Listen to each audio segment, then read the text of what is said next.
Hello everyone, it's me again, Steedoj here again, back with another Dragon Ball Xenoverse 2 build video. I thought I should get this one out quickly, considering the next DLC is going to come out and Super Saiyan God is going to actually massively change Saiyans based on the way it seems.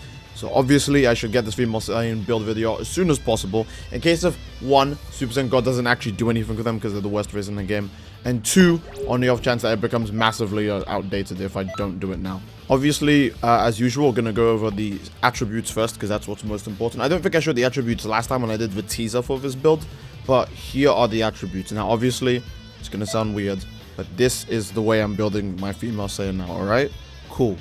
I think this is probably the best option. I know 0 in basic attack looks like a very big no-no, but even with 125 in basic, you don't feel the difference. So it's easier to just not have anything in basic.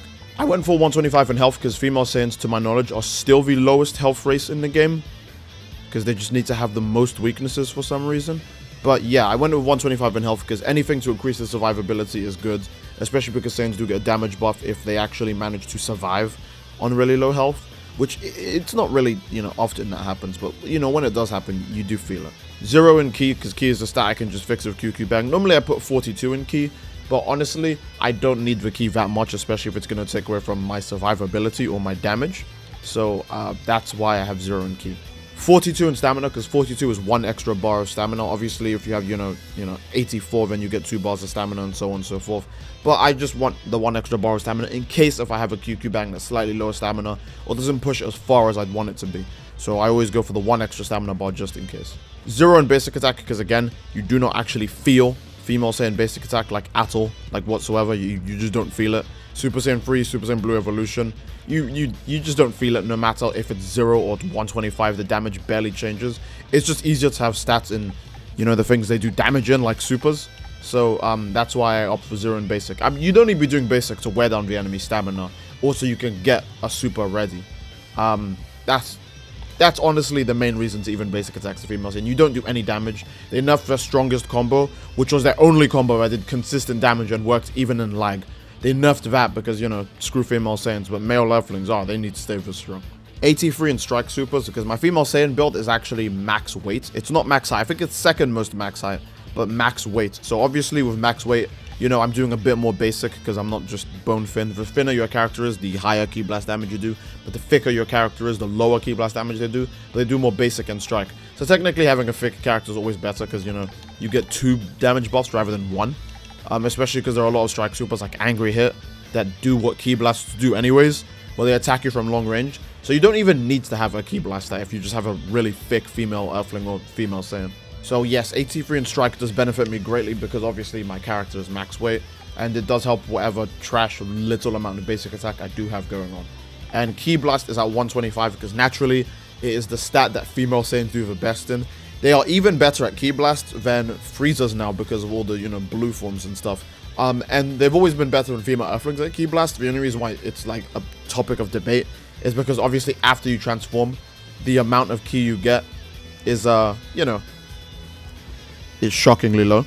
Female Earthlings, however, generate ki the entire fight, and when they go Potential Unleashed, because no one uses Nimbus, when they go Potential Unleashed, it generates even faster. So you notice female Earthlings using way more ki supers than female Saiyans, and that's mostly because for Saiyans they get the greater damage buff, which is their transformations. It does hinder their ki, whether it be the regular Super Saiyan forms, making the ki regenerate slower, or blue forms just straight up draining your ki. Obviously, when Super Saiyan God comes out, it will massively increase basic attack. Maybe basic attack will be viable for female Saiyans after Super Saiyan God comes out. And if I'm right about Super Saiyan God having a unique, new combo set, because it looked like they're going to a little stance or animation during the, transformation for Super Saiyan God. If it does actually have a unique combo set, then female Saiyan basic attack is basically saved. If it's anything that's not what they have now, then it's going to be good. If it's not that, then, rest in peace. But at least they'll have higher basic attack. And because Super Saiyan God generates so much ki so quickly, they'll be able to use their supers more, especially their ki supers, which is good. It'll basically replace every other transformation the second it comes out. Alright, but that's it for the attributes and my explanations of them. So now we will move on to the equipment, because obviously that's where my QQ Bang and Super Soul is. Now obviously I run this Super Soul because it's the Ki Blast Super Soul. It's just a Ki Blast Super Soul of the game. If you want to use Before Creation Comes Destruction, that's fine. But as someone who likes Gallic Gun and how it looks on my character, this is the one I always have on. Whenever you use Gallic Gun or Earth Splitting Gallic Gun, the damage of the Gallic Gun is boosted by XL. But whenever you use Gallic Gun also, it boosts your Ki Blast based moves by S and it stacks up to 6 times. And then also, the Limit Burst is Gallic Gun. Now, I don't actually Limit Burst in this game, one, because the main way people use Limit Burst is just to get out of jail free card. And it's gotten to such a point where when I think of Limit Burst, I just assume it's a get out of jail free card. I always forget that I have a Gallic Gun Limit Burst, so you might actually not see me use it throughout this whole video. Obviously, the QQ Bang I have on is something that can support my female Saiyan playstyle as much as possible.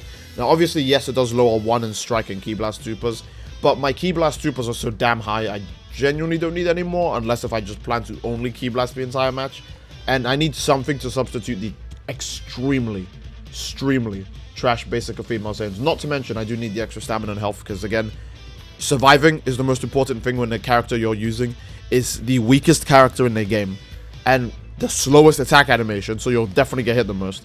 You'll get hit more on a female Saiyan than you will on any other character in the whole game. That's just a fact. Namekians and Margins, doesn't matter how fat they are, you still get hit more on a female Saiyan because your attacks are just too slow and they have no range. So you want to have the most survivability possible, the most stamina possible, so you can just get out of a fight as soon as possible. And then, obviously, the moves I have on are here. Now, you can change probably Rakasha's Claw, but I'd keep probably everything else the same. Rakasha's Claw, maybe change Final Flash to Super Kamehameha, because Final Flash is like, it's got a really weird AoE problem. It's like projectile is smaller than Kamehameha's, which you think wouldn't make any sense considering when Vegeta used it, it was absolutely massive. But if you knock down an enemy and they get up in Final Flash, there's a high chance they can actually escape it. But for Super Kamehameha, there's a really low chance you can escape Super Kamehameha if you're waking up inside of it. But Final Flash, I've noticed a ton of times, people just get up and just walk away if the Final Flash like happens to hit them as they're like waking up. So maybe change that to Super Kamehameha or anything you find more reliable. I just have it on because I think it looks cool. And Godly Kronos Cannon is another move I have on just because I think it looks cool. You can basically change both the ultimates if you want to something you like more. But these are the ones I just like. It's really hard to use Godly Kronos Cannon in all honesty. Because like, yeah, you'd have to use it when you have the enemy in a knockback. But if you have them in a knockback or away from you, it's better to set up a Temporal Holy Ray. Because that move will save you good in a lot of instances. Or just damage them out of Gallic Gun. Or build more Holy Energy with Holy Inscription. So you can set up several Holy Rays or, you know, something else like that. Holy Inscription also does buff the damage of Godly Kronos Cannon. But to stack the amount of Holy Inscriptions, you need to buff Godly Kronos Cannon. No one has that much health in the game. So it's kind of not necessary. Super Saiyan Blue Evolution is just here in case if I need stamina and I have a lot of ki and my enemy happens to not be near me. A good example is if I do a knockback to the enemy, I can just start doing Super Saiyan Blue Evolution. Because I just need to get my stamina back. I'm literally going to turn it off the second I have my my stamina back. Because it's going to steal your ki away from you. Yeah, you get a massive damage buff, but you need your ki more because you're female Saiyan. You don't do any basic attack. You're not threatening close quarters at all unless if you have like some broken strike super going on. So the second you have an adequate amount of stamina back, you want to turn off Evolution Blue as soon as possible. It doesn't help that also, again, you have a teleporting melee, which is even worse than the one that female Saiyans already have. Yes, but that is it for the build. Unfortunately, I do not have multiple builds for my female Saiyan, unlike my Saiyan, because female Saiyans are so goddamn nightmarishly hard to build. All of these are outdated. Again, you can pause the video at any point if you want to see them, but all of these are very outdated. Extremely outdated to the point where I'm actually missing stuff on them. Because it's very, very hard to build female Saiyans. So I only have one build at the moment. I hope this helps any of you female Saiyan mains out there. And until Super Saiyan God arrives and we know if it actually saves female Saiyans or not, we will just have to wait and see if, you know, if that's actually the case. So, again, hope you guys enjoyed this video. If you enjoyed, leave a like on the video, subscribe to really support the channel. And I hope you enjoy the fights and the showcase. So without further ado, I will see you all next time. Take care and peace.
I don't know if you can hear me, but I'm honestly shocked.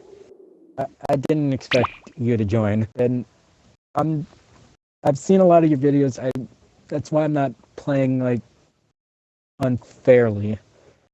I just wanted you to know that. I'm honestly just shocked because I didn't expect that. Always dreamt of going against a YouTuber, but not like this.